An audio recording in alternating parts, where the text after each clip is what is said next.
우리 함께 따라해 보겠습니다. 샬롬. 많이 들어보셨죠? 한 번 더 따라해 보겠습니다. 샬롬. 샬롬은 히브리어로 주 안에서 평안하라 라는 뜻입니다. 우리 서로 한 번 더 웃으면서 서로를 보고 주 안에서 평안하라는 뜻으로 샬롬 인사하겠습니다. 샬롬.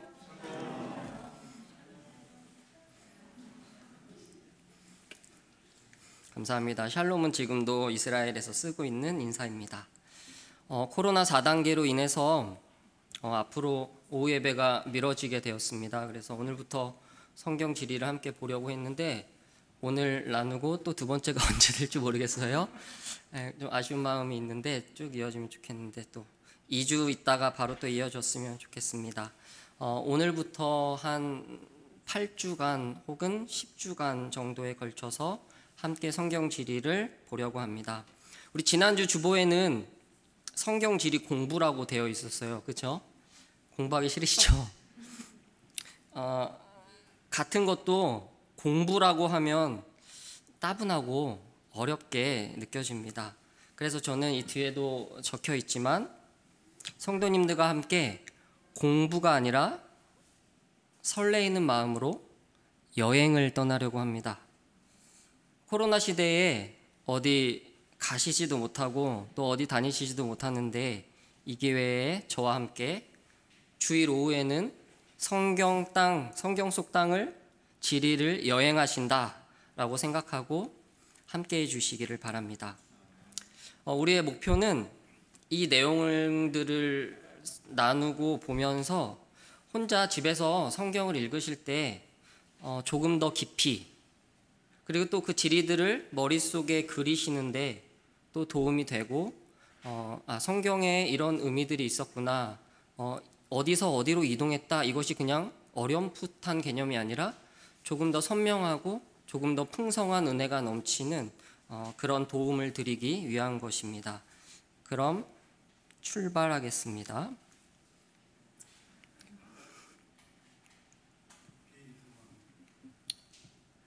해외로 여행을 떠나시기 전에 출발 전에 무엇을 챙기십니까? 여권도 챙기고요. 컵라면도 챙기고 성경책 역시 목사님 역시 홀리 목사님입니다. 우리 대리당 회장님 화이팅. 혈압약도 챙기셔야죠. 그리고 또 빠지면 안 되는 게 김치, 누룽지, 고추장, 우리 이런 것들을 전날 설레이는 마음으로 챙깁니다. 또 저희 장인 어른분이 이스라엘에 처음으로 해외로 나오신 저희 결혼식 때 처음으로 오셨는데 정말 집에 있는 반찬을 다 싸가지고 오셨어요. 그 어머님이 이렇게 박스로 막 둘러가지고 이렇게 오셨던 기억이 있습니다. 또 우리가 어떤 휴양지 말고 어떤 답사 같은 여행이라면 약간의 지식들도 필요합니다. 왜냐하면 이 여행은 굉장히 유명한 이런 말이 있어요. 여행은 언제나 아는 만큼 보인다, 이런 말이 있습니다. 되게 어떤 유서가 깊은 지역이어도 내가 그거에 대한 지식이 없으면 그냥 지나가면 똑같은 돌일 뿐이고 그냥 똑같은 그림일 뿐인데 그거에 대해서 그것의 유래를 알게 되면 그게 다시 보이고 그것에 대한 의미를 알게 되면 이게 이런 뜻이었구나 하는 것들이 있습니다. 그래서 우리도 이 성경의 땅으로 출발하기 전에 함께 이런 준비로 짐들을 챙기려고 합니다. 먼저 우리는 왜 성경 지리에 대해 알아야 할까요? 그냥 성경 읽는 것도 힘든데, 그렇죠? 여러 가지 이유가 있겠지만 우리에게 주신 우리는 신앙으로 하나님이 우리에게 자신을 드러내기 위해 주신 것은 이 유일한 세상에 하나밖에 없는 이 성경만이 유일한 우리가 하나님이 주신 특별 계시로 믿거든요. 그래서 이 성경은 그 모든 내용이 특정한 지역, 특정한 땅 위에 살고 있던 사람들에 의해서 기록되었습니다. 우리 사람은 물리적으로 땅을 벗어나서 살 수가 없습니다. 따라서 우리가 성경을 이해하고 해석할 때 그것이 기록되었을 당시의 지리와 문화와 환경에 대해서 아는 것은 우리가 성경을 이해하는 데 있어서 아주 큰 역할을 합니다. 또 몇천 년이 지나도 크게 변하지 않는 것이 있습니다. 그것은 바로 땅의 지리와 지형입니다. 우리가 우리나라의 고조선, 학교 다녔을 때 배우셨지 모르겠죠. 고조선의 지도나 지금 우리가 살고 있는 지금 이 시대의 한국 지도나 크게 다르지 않은 것을 볼 수 있습니다. 만약에 아브라함이, 우리 함께 볼 텐데 오늘, 갈대아 우르를 떠나 가나안 땅으로 들어가서 세겜에서 제단을 쌓았다. 이 말씀이 아브라함이 중국 북경을 떠나 서울 땅에 들어와 청량리에서 하나님께 제단을 쌓았다 라고 기록되어 있다고 해봅시다. 아예 다르게 들리시지 않으신가요? 그 북경이라는 옛날 지역은 아니면 그냥 현대 지금 생각해 보셔도 거기 있었는데 어느 지형을 따라서 서울까지 내려왔겠구나. 또 서울에서 청량리로 오는 것은 어떻게 왔을 것이고 그 오면서 어떤 생각들을 했을 것이고 또 청량리에 와서 제단을 쌓았다고 하면 우리가 굉장히 익숙한 지형, 우리가 굉장히 익숙한 지리를 가지고 있으면 이 성경에서 이야기하고 있는 어디에서 어디를 갔다, 어디에서 어떤 이야기들이 있었다, 이런 것들이 완전히 굉장히 다르게 들리십니다. 저와 함께 이 작업을 함께 해보려고 합니다. 두 번째는 무엇이냐면 성지순례는 맞는 말일까요? 입니다. 굉장히 많이 들어보셨죠? 성지순례가 한데 이렇게 맞지 않는 말이기에 물어보겠죠. 우리가 이스라엘이나 터키 지역을 여행하거나 답사를 할 때 우리 개신교 안에서도 성지순례를 간다는 말을 많이 사용합니다.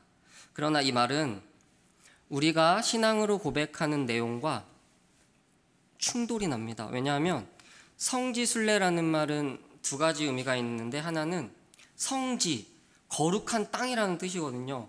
그러니까 성경에 나오는 지역이 지금 현재에도 여전히 특별하고 거룩한 장소이다라고 여기는 것과 같습니다. 그런데 예수님은 분명히 말씀하셨죠. 장소가 아니라, 예배는 예루살렘 성전에 있는 그 장소가 아니라 그것을 드리는, 신령과 진정으로 주님께 드리는 마음의 중심이라고 말씀하셨습니다. 또 하나님은 이 성경의 장소들뿐 아니라, 그리고 우리의 이 교회 예배당뿐 아니라 모든 장소에 계시기 때문에 우리 그리스도인에게는 사실 모든 장소가 다 성지입니다.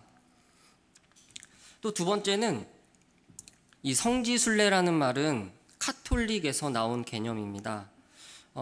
이 당시의 과거에 이 사람들이 천국 가기 위해서, 천국 가는데 도움이 되기 위해서 예루살렘을 순례하거나 아니면 그 순교한 사도들에게 기념이 되는 유물들을 참배하고, 그렇게 하면은 지옥에 가지 않고 천국 가는데 도움이 된다는 교리를 믿고 있었습니다. 그래서 그 교리들을 만들어서 카톨릭 신자들에게 성지를 죽기 전에 한 번씩 순례하는 것을 만든 거예요. 혹시 산티아고 순례길 들어보셨죠? 네, TV에도 많이 나오는데 이 산티아고 순례길이 유명한 카톨릭에서 만든 순례길입니다. 그러니까 산티아고는 성 야고보라는 뜻이거든요. 그래서 야고보 사도가 순교했던 길을 카톨릭 신자들이 그 길을 따라가면서 그 하나하나 눈으로 보는 것이 실제 자기가 구원받는데 어떤 의로움을 쌓는 그런 교리로 나타나 있습니다. 따라서 이 성지순례라는 말보다는 성경지리 답사 혹은 성경지리 여행이라는 말이 굉장히 좋은 말입니다. 이스라엘을 실제로 간다고 해서 천국 가시는데 도움이 되지 않는다는 것을 말씀드립니다.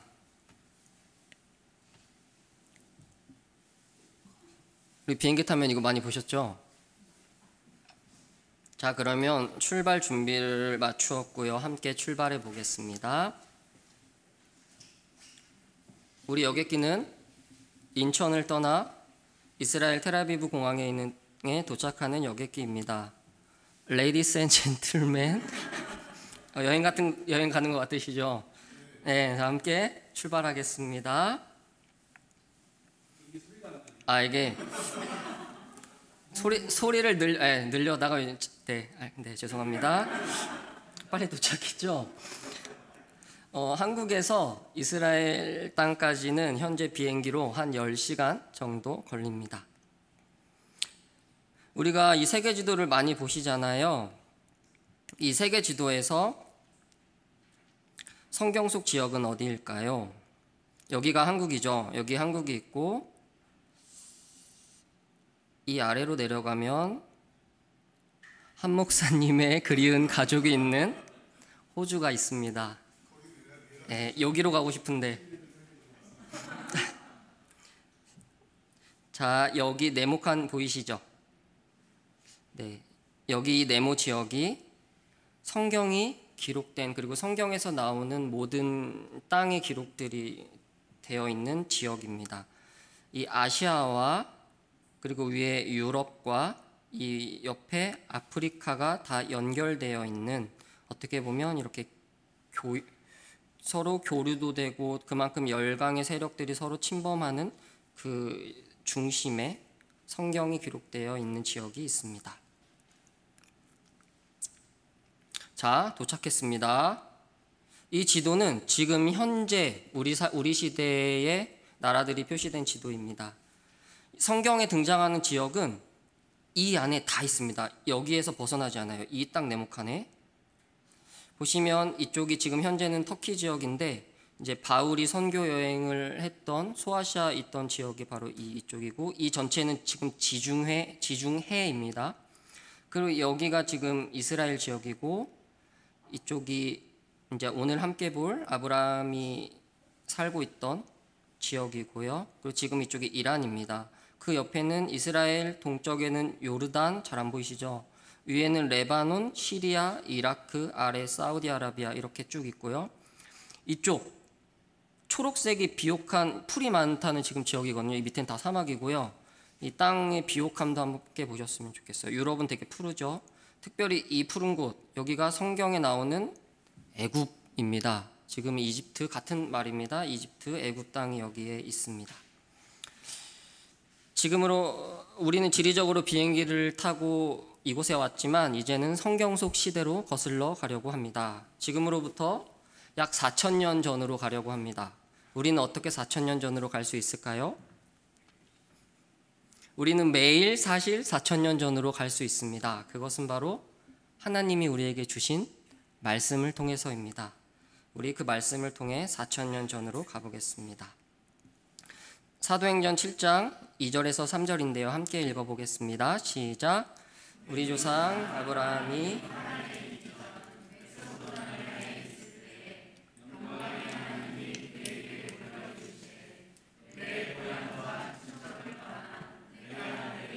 땅으로 가라 하시니 아브라함이 갈대아 사람의 땅을 떠나 하란에 거하다가 그의 아버지가 죽음에 하나님이 그를 거기서 너희 이 땅으로 옮기셨느니라. 아멘. 한 구절을 더 보겠습니다. 창세기 11장 31절입니다. 시작. 데라가 그 아들 아브람과 하란 아들인 그의 손자 롯과 그의 며느리 아브람의 아내 사레를 데리고 갈대아인의 우르를 떠나 가나안 땅으로 가고자 하더니 하란에 이르러 거기 거류하였으며 데라는 나이가 205세가 되어 하란에서 죽었더라. 네, 오늘은 이스라엘 땅을 먼저 들어가기 전에 성경에서 하나님께서 이 땅으로 가라고 하신 첫 부분이 아브라함입니다. 그래서 신약과 구약에 나타난 아브라함의 이동을 함께 보려고 합니다. 우리 처음 앞에 읽었던 건 사도행전으로 신약이고요. 지금 읽은 것은 구약인데, 신약을 통해서 구약이 기록되어 있는 부분을 함께 읽었으며 이 구절들을 통해서 아브라함의 이동을 자세히 볼 수 있습니다. 성경은 이 세상의 창조부터 기록되어 있지만 구체적으로 하나님이 하나님의 백성을 세워가시며 또 땅을 주시는 역사의 첫 시작은 아브라함입니다. 그래서 이 유대인들도 자신의 첫 조상, 첫 시작을 아브라함으로 여기기 때문에 이 아브라함은 굉장히 중요한 인물입니다. 그리고 성경을 보면 우리가 잘 아시는 대로 아브라함은 방금 읽으셨죠? 메소포타미아라는 지역, 그리고 우르라는 지역을 떠나서 가나안 땅으로 가려고 하다가 하란에 이르렀으며 거기에서 아브라함의 아버지 드린 그 족보의 맨 위에 있는 사람입니다. 데라라는 사람이 죽었다고 기록되어 있습니다. 자, 이제 아브라함의 시대, 지금으로부터 4,000년 전 지도입니다. 어떠세요? 아까 보신 지도와 크게 다르지 않죠? 네. 또 그리고 이제 이 지형이 세계 지도에서 어디쯤에 있는 지형이구나 하는 것들도 조금 들어오실 것입니다. 이 창세기에 보면 에덴 동산에 대해 나와요. 그래서 에덴 동산에 4개의 강이 흐르고 2개의 강을 조금 이따 보실 텐데 유프라테스 강 또 히데겔이라고 되어 있는 티그리스 강이 지나간다고 해서 이 지역 어딘가가 에덴 동산일 것이다 이런 추측들이 있고, 그리고 또 노아의 방주가 아라랏산에 머물렀다고 하는데 여기가 지금 아라랏산이거든요. 그래서 또 바벨론, 우리 바벨탑 사건도 아시죠? 들어보셨죠? 바벨탑 사건도 다 이 지역 어디에선가 있었을 것이다 라고 하는데 그건 어디까지나 일단 추측이고요. 우리는 아브라함부터 시작해 보려고 합니다. 이 아브라함은 메소포타미아, 여기 써 있죠. 또 드린 것도 함께 참고해 보면 좋겠습니다. 이 메소포타미아 우르라는 지역에 살던 사람입니다. 메소포타미아라는 말은 혹시 들어보셨을까요? 이 메소포타미아는 우리한테는 그냥 외래어이지만 메소라는 말은 사이, 어디 사이에 끼어 있다 이런 뜻이고, 포타미아는 강들 이런 뜻입니다. 그래서 메소포타미아라는 말 자체가 강, 2개의 강 사이에 끼어 있는 땅, 네, 이런 뜻입니다. 이 지역은 보시면 이 위에가 산맥이거든요. 그래서 이 밑에 강이 흐르는 아주 비옥한 땅이고, 우리가 고대 문명이 4개의 문명이 있다고 하는데 그 중에 하나인 메소포타미아 문명을 이루었던 지역입니다. 보시면 이 위쪽에 티그리스 강이 길게 흐르고요. 이 아래쪽에는 유프라테스 강이라는 강이 흐릅니다. 이 강들의 길이도 굉장히 길고요. 그리고 굉장히 비옥한 땅이기 때문에 도시들이 이 강을 따라 쭉 이어져 있는 것을 볼 수 있습니다. 그리고 여기 보면 우리가 이용보 목사님과 함께 요나서에서 본 아수르의 중심지인 니느웨가 여기에 있습니다. 그리고 이 남쪽은 우리가 성경에서 봤듯이 바벨론, 아수르, 여기 위에가 아수르인데 이게 다 여기에서 시작되었던 거대 열강들입니다. 그리고 이 지역은 아까 말씀드린 대로 이 위에가 다 산맥이에요. 그래서 이 타우루스 산맥 같은 경우는 바울이 많이 넘었다는 그런 산맥이고, 쭉 산맥이 있어서 사람들이 사실 살지 못하고, 고대 시대는 특히나 더욱더 사람들이 왕래가 없고 넘으려면 너무 힘들기 때문에 거의 아래, 또 사람들이 살아가는 데 있어서 물과 강이 굉장히 중요했기 때문에 이 강을 쭉 이어서 도시들이 연결되어 있습니다. 이것을 학자들이 어떤 모양처럼 보이시나요? 초승달 닮으셨나요? 초승달? 네, 그래 이 지역을 학자들이 비옥한 초승달 지역이다라고 해요. 그래서 이거를 어렴풋이 생각해 보시면서 가시면 좋을 것 같아요. 그래서 이 지역이 아수르, 바벨론, 페르시아, 성경에서 많이 보셨죠? 이 지역들이 여기서 다 생겨났고, 이 아래는 굉장히 또 비옥한 이집트입니다. 그래서 여기가 지금 가나안 땅이거든요. 그래서 이 가나안 땅은 굉장히 크고 강대국이고 좋은 땅이고 이런 개념이라기보다는 이 여기에 있는 큰 열강들, 또 여기에 있는 이집트 문명, 이 사이에 사실 끼어 있는 땅입니다. 그래서 항상 여기서 쳐들어오고 또 여기서도 쳐들어오고, 그렇기 때문에 성경에 보면 계속 누가 쳐들어오고 멸망하고 이런 이야기들이 계속 나오는 게, 이 거대 열강들이 여기를 지나 여기를 침공하고 여기를 지나 여기의 세력을 넓히려고 해서 계속해서 이스라엘 사람들이 싸우고 멸망하고 끌려가고 이랬던 것을 볼 수 있습니다. 자, 이제 아브라함이 살았던 우르를 보려고 합니다. 우르는 어디에 있을까요? 네, 여기 아래 보이시나요? 여기 아래가 우르라는 지역입니다. 이 우르라는 곳은 1800년대까지는 발굴이 되지 않다가 이 지역이 발굴되면서 아브라함에 대한 성경의 해석이 크게 변경되었습니다. 여기 수메르라고 보이시죠? 여기 밑에 크게 강이 있고, 그래서 이 지역은 고대 시대에 거의 최고의 문명을 누렸던 지역이고 아주 부유했던 도시이고 항구 도시이고 교역의 중심지였습니다. 그리고 이 고대에 발달된 도시들 중에 특징이 하나가 뭐냐면 바로 종교, 신전들이 있었다는 것입니다. 지금도 되게 좋은 건물처럼 보이시죠? 이것이 지구라트라는 것인데 이 아브라함이 살던 우르라는 지역에서 발견된 지구라트가 복원되어 있는 모습입니다. 이 아브라함이 살던 우르라는 지역은 달 있죠, 달 신을 섬기며 예배의 중심지로 이 신을 섬겼던 이 건물이 지구라트라는 것입니다. 이 지구라트는 이 고대 전체 지역에서 이 우르라는 지역에서 보존 상태가 가장 좋다고 합니다. 우리 함께 말씀을 읽어보겠습니다. 여호수아서 24장 2절입니다. 시작.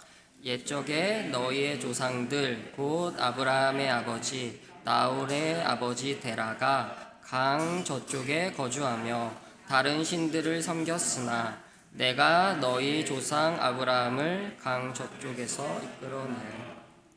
성경에 정확히 뭐라고 기록되어 있냐면 아브라함의 아버지 데라가 우리 봤던 그 두 개의 강 저쪽에 거주하고 있을 때 다른 신을 섬겼다라고 명확히 기록되어 있습니다.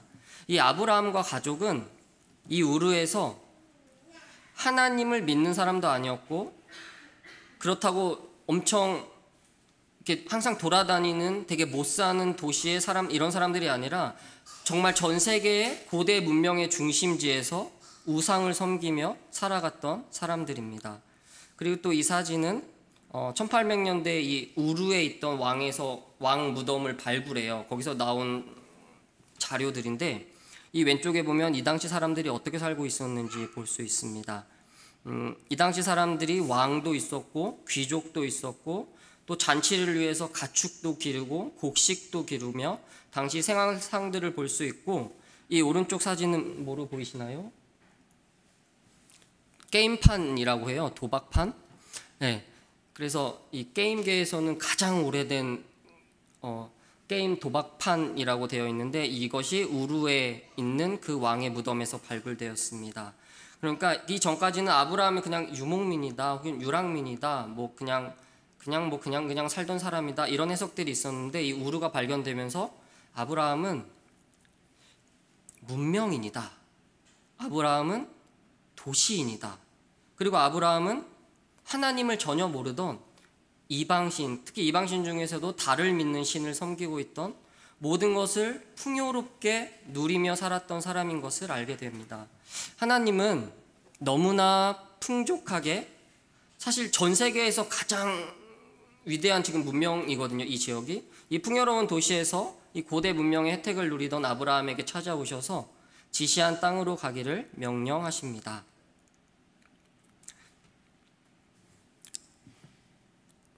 조금 힘드신 것 같아요. 괜찮으시죠? 네, 여기 우르 지역이고, 네, 가나안 땅은 여기에 있습니다. 이 왼쪽에. 그래서 하나님이 이 우르에서 가나안 땅으로 가라고 말씀하세요. 그런데 바로 가지 않고 우리가 잘 아는 대로 어디로 가냐면, 이 하란이 여기에 있습니다. 이 위에 있는 하란으로 가게 됩니다.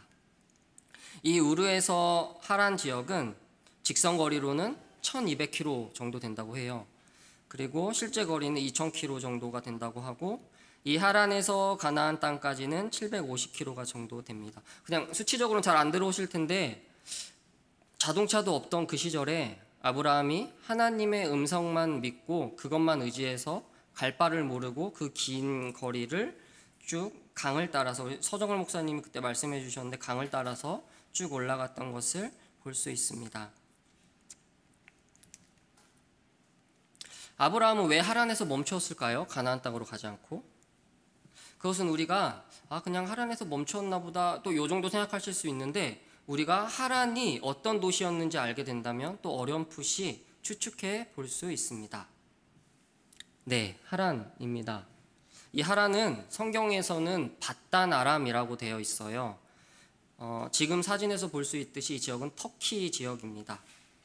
이후에 우리가 성경을 보실 때 야곱이 아버지 이삭을 피해서 삼촌 라반의 집에 가서 레아와 라헬을 얻고 20년 동안 거주했던 지역이 바로 여기 하란이고 밧단 아람입니다. 이 하란은 우리가 지도에서 방금 보듯이 이 메소포타미아 지역의 가장 북쪽에 있고, 이 지역이 우루처럼 달신을 섬겼던 지역으로 여겨지고 있습니다. 그래서 이 달신을 섬기던 데라가 여기서 더 가지 못한 것으로 보입니다. 이 하란이라는 뜻은 길이라는 뜻이에요. 그래서 그 뜻으로 볼 수 있듯이 하란은 이 아수르, 바벨론 이런 열강들을 연결해주는 교역지이고 굉장히 번성한 도시였다고 합니다.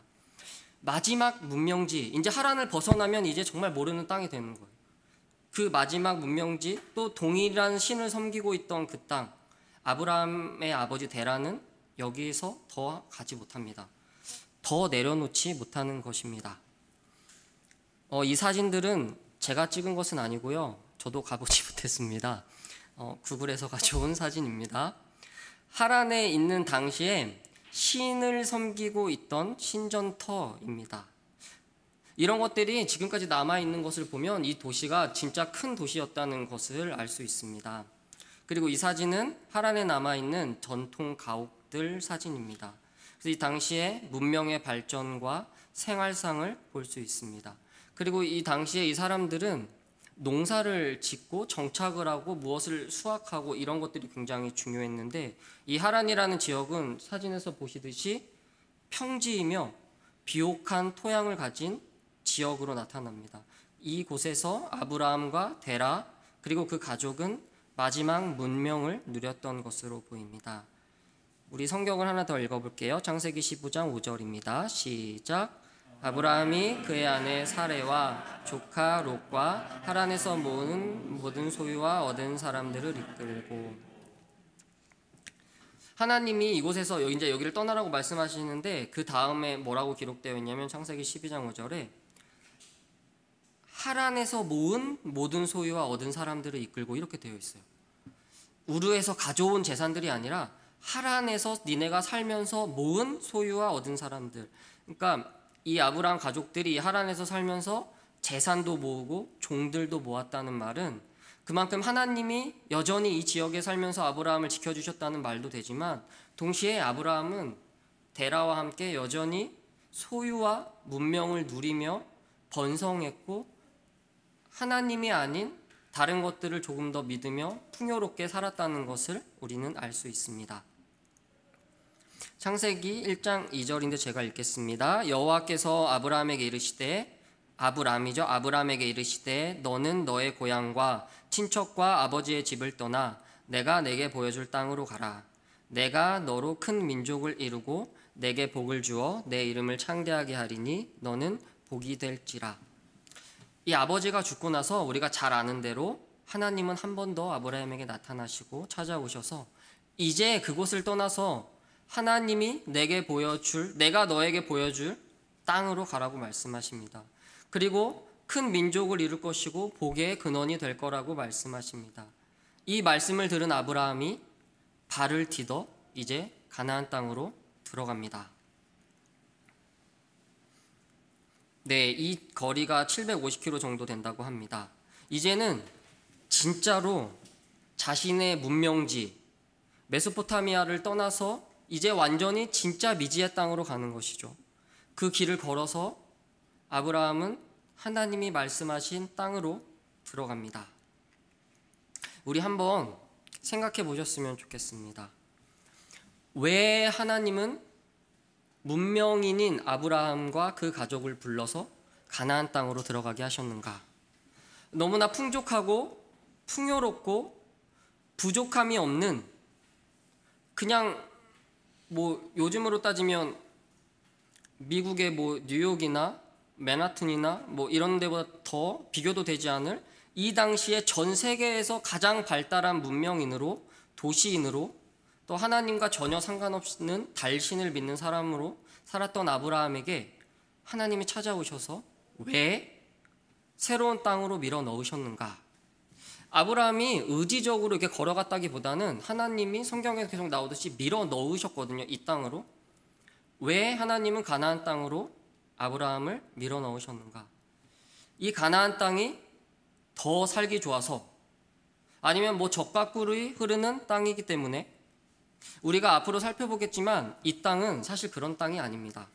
진짜 풍요로운 땅은 우리가 아까 처음부터 본 그 메소포타미안 지역이 훨씬 살기 좋은 풍요로운 땅이고, 계속 성경에 나오는 비옥한 땅은 이집트가 훨씬 더 풍요로운 땅입니다.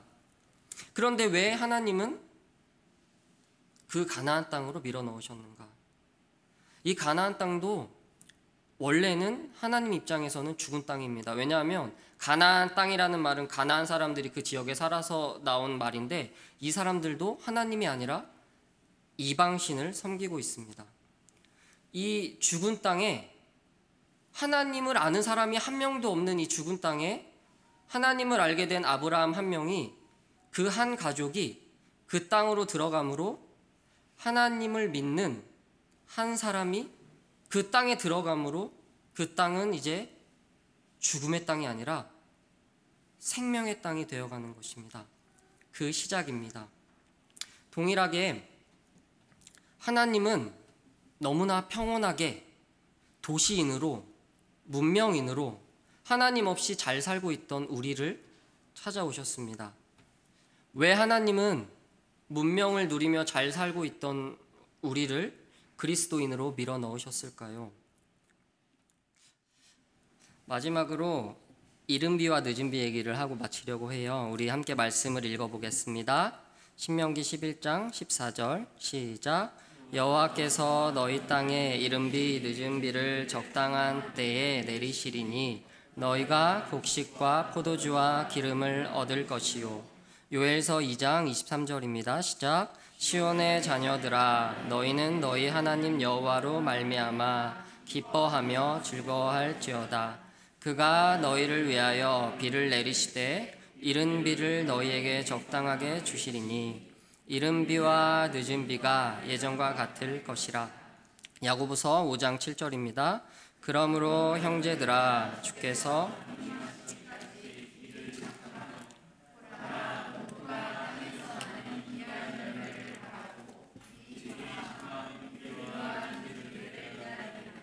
아멘. 모세에 의해 기록된 신명기와 그리고 선지자 요엘에 의해 기록된 요엘서, 그리고 야고보 사도에 의해 기록된 야고보서에는 이른비와 늦은비라는 용어들이 등장합니다. 이 이른비와 늦은비는 우리가 살고 있는 한국의 지리적 환경과 기후에서는 전혀 이해가 되지 않는 단어들입니다. 이스라엘 지역, 우리는 계절을 구분하잖아요. 봄, 여름, 가을, 겨울 이렇게요. 그런데 이스라엘 지역, 이 가나안 땅에는 계절의 구분이 우리와 조금은 다릅니다. 전에 야고보서 강해에서 한번 말씀을 드렸었는데요. 우리는 이렇게 사계절로 구분을 하고 봄에 씨를 뿌려서 가을에 거두잖아요. 그런데 이 사람들은 그렇게 구분하지 않습니다. 이 지역은 비가 한 방울도 오지, 정말 한 방울도 옵니다. 한 방울도 오지 않는 건기와 비가 오는 우기로 구분이 됩니다. 이 봄, 여름, 가을, 겨울이라는 계절적인 변화는 있지만 우리처럼 명확하게 구분이 되어 있지 않고, 겨울에도 눈이 그렇게 오지 않아요. 그래서 건기와 우기로 구분하고요.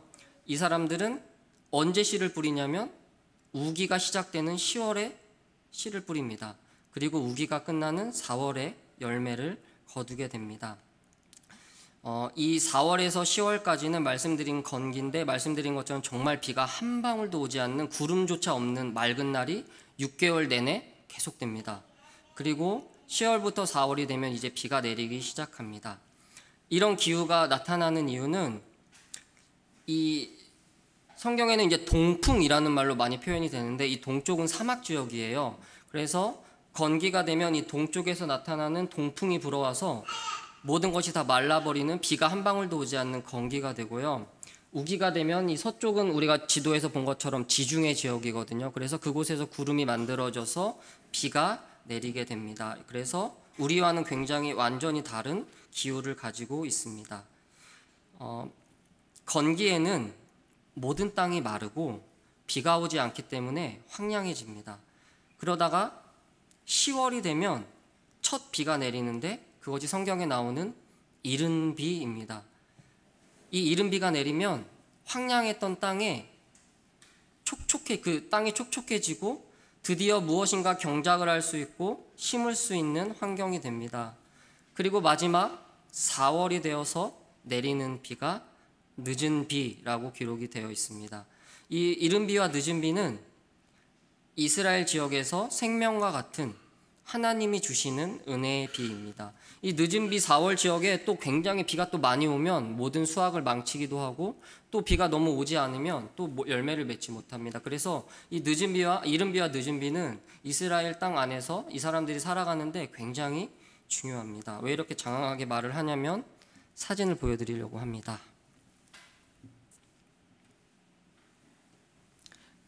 가나안 땅이라고 되어 있는 이스라엘 땅의 건기 때의 모습입니다.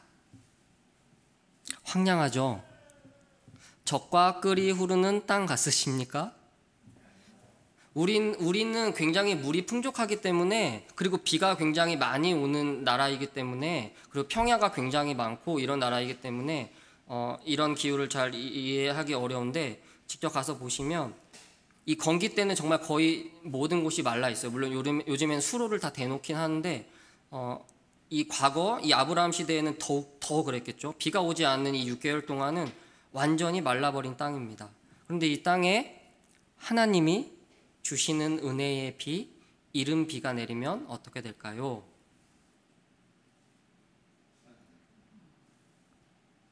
네, 같은 땅입니다. 아무것도 없는 죽은 땅에 은혜의 비가 내리면 아무것도 없는 그곳에서 생명이 솟아납니다.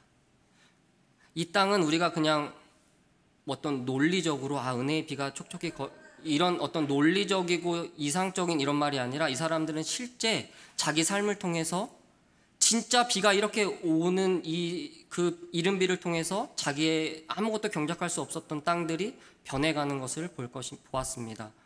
무슨 말이냐면 진짜 하나님이 은혜를 주셔야만 자기들이 살 수 있는 것을 매일매일 경험하며 살게 되는 것입니다. 그리고 2월, 3월이 되어서 늦은 비가 내리기 전이 되면 이 땅은 어떻게 될까요?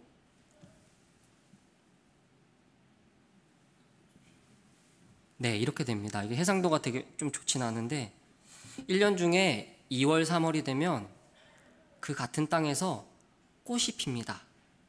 이스라엘에 가고 싶으시면 1년 중에 2월, 3월 이때만 꽃이 피거든요. 이때가 성수기입니다. 이때에 가시기를 추천드립니다. 우리 끝으로 말씀을 한번 읽어보겠습니다. 마태복음 6장 28절입니다. 시작. 또 너희가 어찌 의복을 위하여 염려하느냐? 들의 백합화가 어떻게 자라는가 생각하여 보라. 수고도 아니하고 길쌈도 아니하느니라. 성경에 백합화가 많이 나오는데 예수님이 솔로몬의 영광보다도 백합화에 비할 게 없다고 하셨는데, 우리는 백합화가 흰색 꽃으로 생각하잖아요. 백합. 그런데 성경에 기록되어 있는 백합화는 들꽃이고, 이제 학자들은 그 꽃을 여기 있는 이 빨간 꽃, 아네모네라는 빨간 꽃의 성경에 기록된 백합화라고 여기고 있습니다. 이 사진을 통해서 우리가 지금 읽은 이 구절이 다시 보여주셨으면 좋겠습니다. 예수님께서 이 들의 백합화를 보라. 그냥 우리는 꽃이 굉장히 많잖아요. 그렇기 때문에 이 구절이 명확히 다가오지 않아요. 그런데 우리 앞에서 살펴본 정말 이 아무것도 없는 이 땅, 꽃이 피어날 것 같지도 않은, 모든 게 다 죽어버린 이 땅에 은혜의 이른 비가 내렸을 때 이 땅이 이렇게 변하게 되고, 그리고 늦은 비가 내리는 그 시점이 되면 예수님이 말씀하신 백합화가 피는 거예요. 아무것도 없는 죽은 땅에 하나님이 은혜를, 보살핌을, 비를 주셔야만 이렇게 자라납니다.